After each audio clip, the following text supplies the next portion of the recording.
Hello दोस्तों, कैसे हैं आप सब। उम्मीद करते हैं आप लोग अच्छे होंगे। स्वागत है आपका अपना यूट्यूब चैनल ज्ञान तुलसी पे।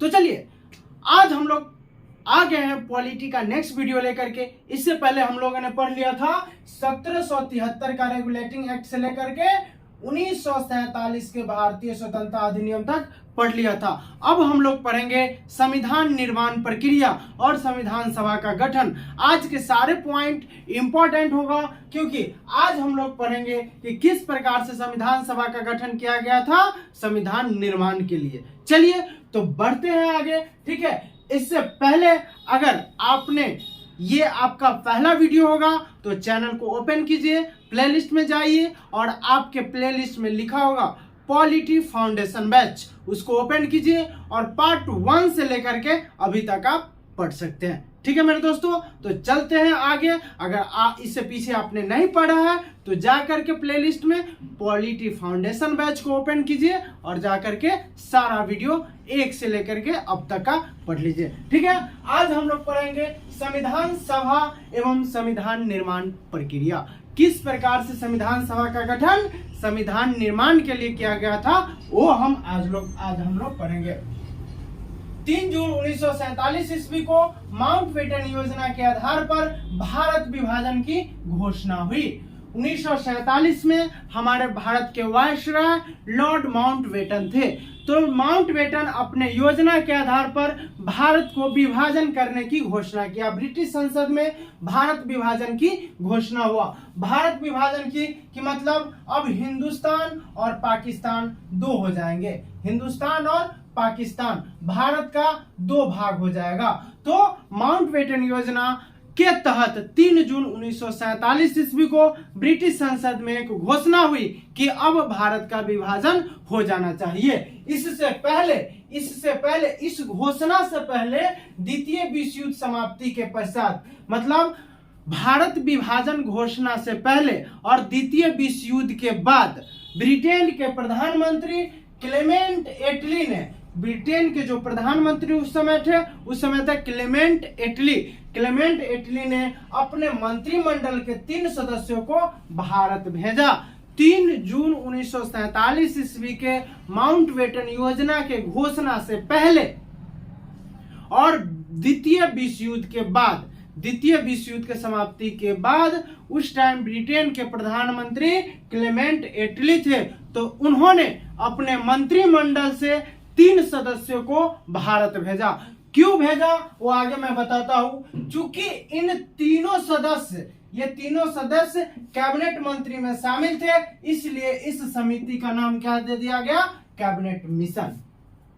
ये तीनों सदस्य कहां थे, क्योंकि क्लेमेंट एटली अपने मंत्रिमंडल से भेजे थे, तो मंत्रिमंडल के तीनों सदस्य कैबिनेट मंत्री थे, इसीलिए इसका नाम क्या रख दिया गया, कैबिनेट मिशन।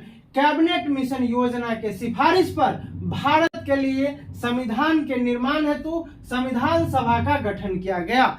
जब कैबिनेट मिशन भारत आया तो कैबिनेट मिशन के आधार पर ही, उनके रिपोर्ट के आधार पर ही एक संविधान सभा का गठन किया गया और संविधान निर्माण बनाने की प्रक्रिया शुरू की गई। कैबिनेट मिशन योजना का भारत आगमन 24 मार्च 1946 ईस्वी को हुआ। अगर आपके एग्जाम में क्वेश्चन पूछ दे कि कैबिनेट मिशन भारत कब आया था, तो कैबिनेट मिशन भारत 24 मार्च 1946 को भारत आया था। तो कैबिनेट मिशन भारत कब आया था मेरे दोस्तों, 24 मार्च 1946 ईस्वी को आया था। क्यों आया था, तो संविधान के निर्माण हेतु संविधान सभा का गठन करने आया था। ठीक है, चलिए ऊपर से फिर आते हैं। 3 जून 1947 को माउंटबेटन का क्या योजना था कि भारत का विभाजन होना चाहिए। उससे पहले और द्वितीय विश्व युद्ध के बाद उस समय ब्रिटेन के प्रधानमंत्री क्लेमेंट एटली थे। उन्होंने अपने मंत्रिमंडल के 3 व्यक्ति को भारत भेजा। चूंकि वो तीनों व्यक्ति ब्रिटेन के कैबिनेट मंत्री में शामिल थे, इसीलिए उन तीनों सदस्यों का नाम कैबिनेट मिशन रख के भारत भेजा गया। कैबिनेट मिशन भारत इसलिए आया क्योंकि यहाँ के संविधान निर्माण के लिए एक संविधान सभा का गठन कर पाए। ठीक है। कैबिनेट मिशन 24 मार्च 1946 ईस्वी को भारत आया। कब आया? 24 मार्च 1946 ईस्वी को भारत आया। इस आयोग में कितने सदस्य थे? तो 3 सदस्य थे। कितने सदस्य थे मेरे दोस्तों? 3 सदस्य थे। इन तीनों सदस्य कौन था? तो सर स्टैफोर्ड क्रिप्स वाणिज्य विभाग के प्रधान थे। दूसरा एबी अलेक्जेंडर जो नौसेना का प्रधान थे। और तीसरा है पैथिक लॉरेंस जो भारत सचिव के पद पर थे। तो इन तीनों व्यक्ति ने कैबिनेट मिशन का सदस्य बनकर के क्या हुआ? भारत में आया। अब कैबिनेट मिशन का अध्यक्ष किसे नियुक्त किया गया? तो पैथिक लॉरेंस को कैबिनेट मिशन का अध्यक्ष बना करके भारत भेजा गया। ठीक है मेरे दोस्तों, अब हम लोग आगे बढ़ते हैं। आगे है कैबिनेट मिशन योजना ने अपनी सिफारिश मई 1946 ईस्वी में प्रस्तुत किया। जब कैबिनेट मिशन भारत आया तो कैबिनेट मिशन भारत कब आया?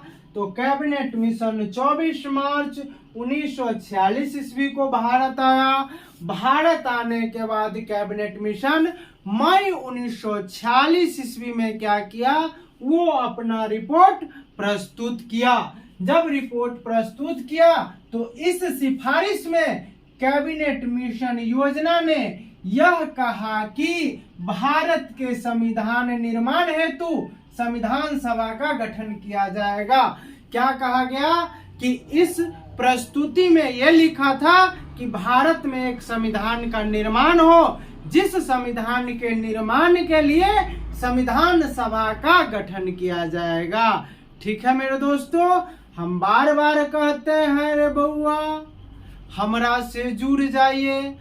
जुड़ने के लिए पैसा नहीं लगता है, बस चैनलवा को सब्सक्राइब कर दीजिए। बस आपका क्या होगा? हमरा से जुड़ जाइएगा।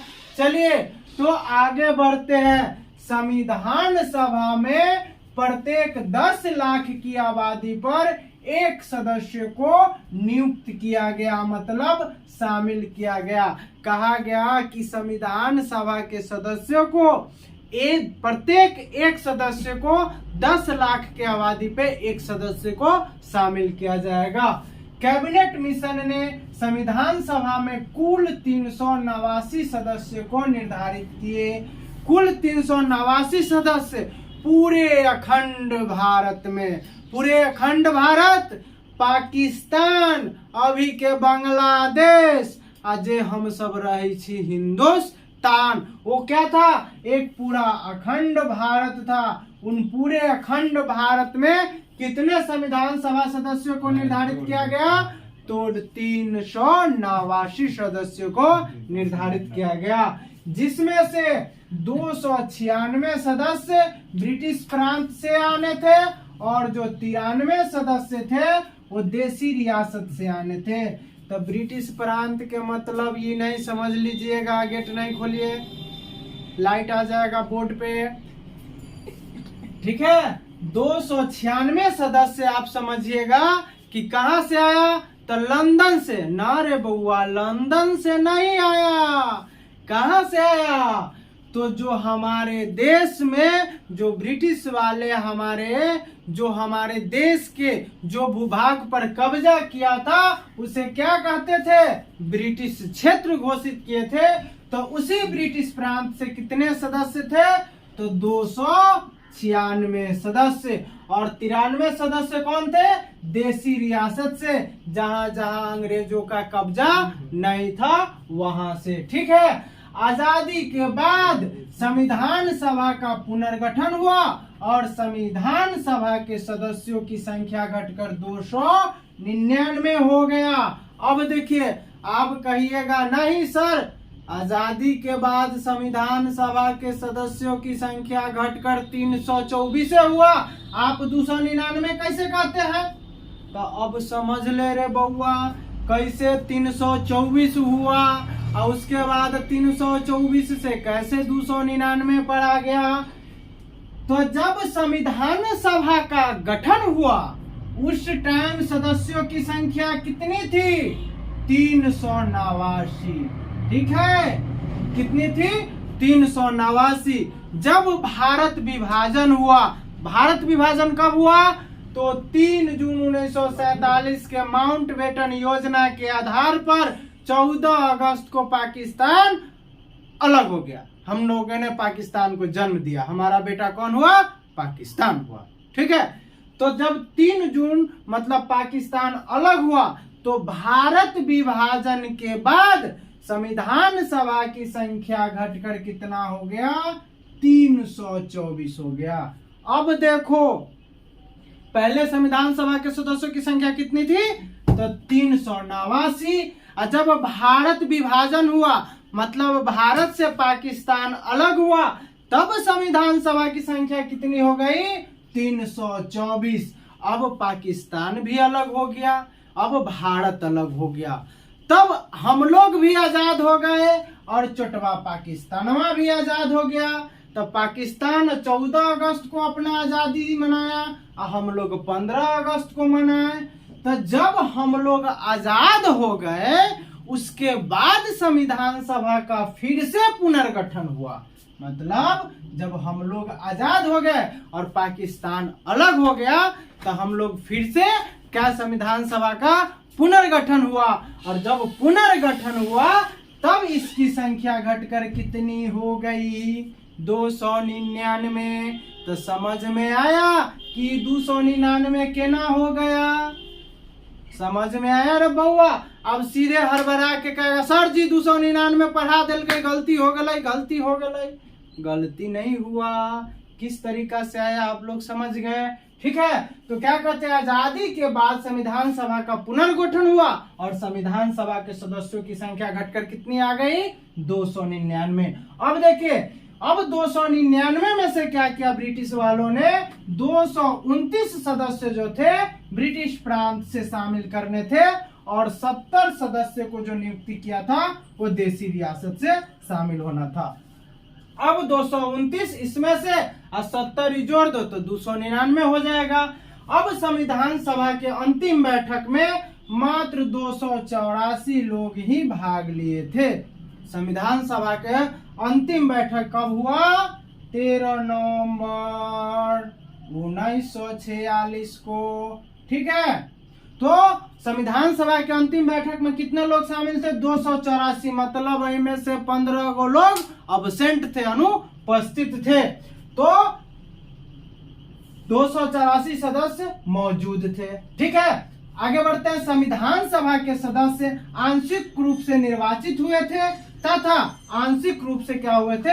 मनोनीत हुए थे। अब निर्वाचित और मनोनीत समझिए कि बउआ 299 सदस्य में से क्या हुआ था? 296 सदस्यों पर चुनाव हुआ था और 3 सदस्यों का क्या किया गया था? मनोनयन किया गया था, मतलब मान लिया गया था।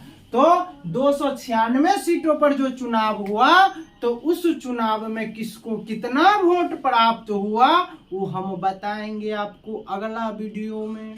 फिलहाल इतने समझिए कि 299 सीटों पर जो चुनाव हुआ उन सीटों में से 296 सीट पे चुनाव हुआ और 3 सीट को मनोनयन किया गया, 3 सदस्यों को मनोनीत किया गया। इसीलिए कहा जाता है कि संविधान सभा के सदस्यों के लिए जब चुनाव हुआ तो कुछ आंशिक निर्वाचित हुए आंशिक रूप से और कुछ आंशिक रूप से मनोनीत हुए। ठीक है, अब संविधान सभा के लिए चुनाव हुआ जुलाई अगस्त 1946 ईस्वी में चुनाव संपन्न हो गया। जुलाई अगस्त 1946 ईस्वी में चुनाव संपन्न हो गया। अब इस चुनाव में कौन कौन भाग लिया? तो इस चुनाव में आम जनता नहीं भाग लिया, जो विधान सभा के सदस्य जो थे वो भाग लिए। विधानसभा के जो निर्वाचित सदस्य थे वो भाग लिए। तो विधानसभा की चुनाव की शुरुआत कब से हुई? मतलब प्रांतों में विधानसभा का चुनाव कब से किया जाने लगा? तो प्रांतों में विधानसभा का चुनाव, इससे पिछले वीडियो में हमने बताया है कि प्रांतों में विधानसभा का चुनाव 1919 के मॉन्टेग्यू चेम्सफोर्ड अधिनियम के तहत लागू किया गया। तो वही विधानसभा प्रांत में जो विधानसभा के सदस्य थे वही संविधान सभा के सदस्य लोग को वोट दिए और कुल कितने सदस्यों को चुने गए? तो 296 सदस्यों को चुने गए और 3 सदस्यों को मनोनीत किए गए। ठीक है, तो यहां तक आया समझ में। अब आप लोग क्या कीजिए कि यहां से स्क्रीनशॉट ले लीजिए।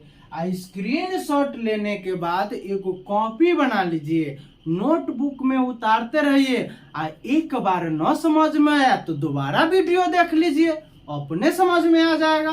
ठीक है, जब 2 बार वीडियो देखिएगा तो समझ में आ जाएगा। एक बात और, अगर पहला बारी वीडियो तो हनी सब देख रहल छा तो की करा, यूट्यूब खोला आ यूट्यूब के प्ले लिस्ट में चल जा। आ प्ले लिस्ट में बड़ा निमन से लिखल है polity foundation batch, part 1, part 2, part 3, part 4, part 5, part 6, मतलब पार्ट बाय पार्ट वीडियो रखा हुआ है। आप लोग पार्ट बाय पार्ट देखिए, एक नोटबुक बनाइए और बढ़िया से पढ़िए, मन लगा के पढ़िए, जल्दी नौकरी ले लीजिए। ठीक है, तो ये रही। अब आगे इसकी पढ़ाई हम लोग नेक्स्ट वीडियो में करेंगे। जो ये टॉपिक हमने बनाया है संविधान सभा एवं संविधान निर्माण प्रक्रिया, इसका अर्थ होता है कि संविधान सभा का गठन संविधान निर्माण के लिए किया गया। उस टॉपिक को एक वीडियो और लेंगे, उस वीडियो में खत्म कर देंगे। समझ में आया?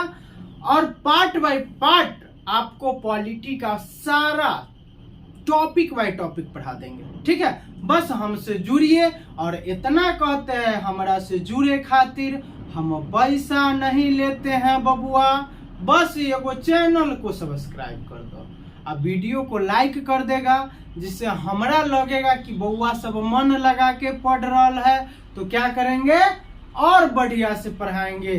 ठीक है, तो ये बढ़िया से आ गया समझ में, और न आया तो एक बारी और वीडियो देख लीजिए, जरूर समझ में आएगा।